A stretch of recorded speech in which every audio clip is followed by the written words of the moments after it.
We're joined now by James Nelson. He's the CEO of Solar3D Incorporated. SLTD is their stock symbol. Jim, always good to see you. Great to be back. Thanks, Don.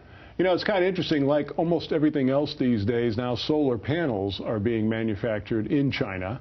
And although our administration is saying they're not going to give up on the solar panel manufacturing business, how does that affect things with you overall?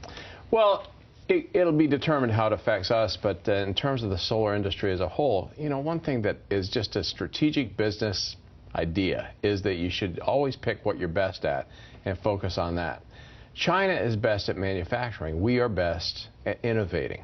So when we partner up with China and take our great new innovations and have China build it for us and ship it back to us, it tends to work really well. Take the most valuable company in the world, Apple.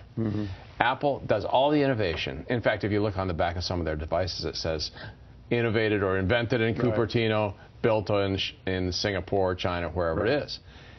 If we can partner with China like that in solar, I think it wins everything. The only thing that doesn't win in Obama's eyes, for example, is that we don't get the jobs. But the fact is, if we try to make it here in competition with the best manufacturer in the world, those jobs and those businesses don't last very long. Well, let's get right down to the brass tacks. I mean, the cost of labor in China is a mere percentage of the cost of labor here, and that's really what makes them a great manufacturer, is that their labor costs are so much lower than ours.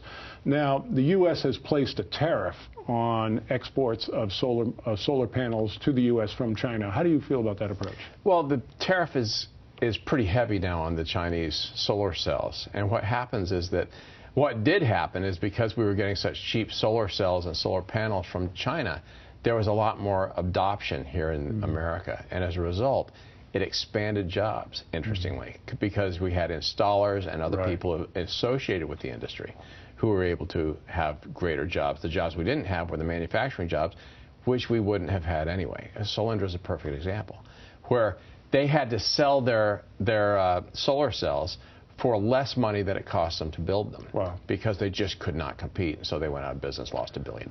Well, it's kind of interesting because now when you pick up a copy of the Los Angeles Times or turn on a radio station, it's not unusual to see an ad or hear a commercial for solar installations, and they're basically saying, look, no money down, 3 years to pay, no interest. I mean, they're doing everything in their power to get it out there. Yeah. And I think they'll continue to do so. But what we need to recognize is that we want that adoption. We want the clean energy. We want the jobs that comes from having solar. However, our reluctance to partner with China is going to hold that back. So it's a very competitive environment. How can Solar3D compete in that? Well, ultimately, Solar3D is much different than any of the other solar cells, and it's economics that's going to drive adoption of the whole industry. The fact is that the economics of the Solar3D solar cell are so much better than the current technology. We're going to produce twice the power for about a quarter more cost, so we're substantially changing the economics of the industry. Those are the things, those are the elements that drive the adoption of green energy. We'll end up partnering with somebody to do the manufacturing. I know manufacturing, but I don't know solar manufacturing as well. And frankly, I can partner with people who do manufacturing and understand what they're doing.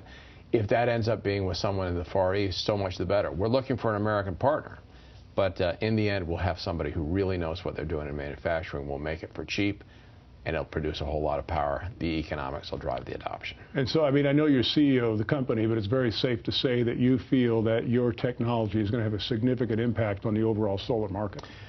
Look, right now, the business worldwide is $80 billion.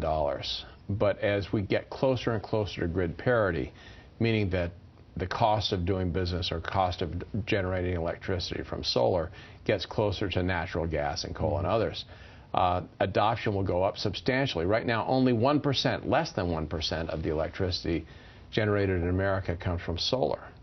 But as we get closer to grid parity, that'll go to 10, 15%. That moves the needle from $80 billion to $500 billion, $1 trillion, and that happens when the economics change. That's what we're doing. If things go right, Solar3D will be making 10 digits plus of revenue in just a short period of time. Stock symbols SLTD, Solar3D is the company, solar3d.com is their website. Jim, always a pleasure. Thanks so much. Good to be here. Thanks, Don.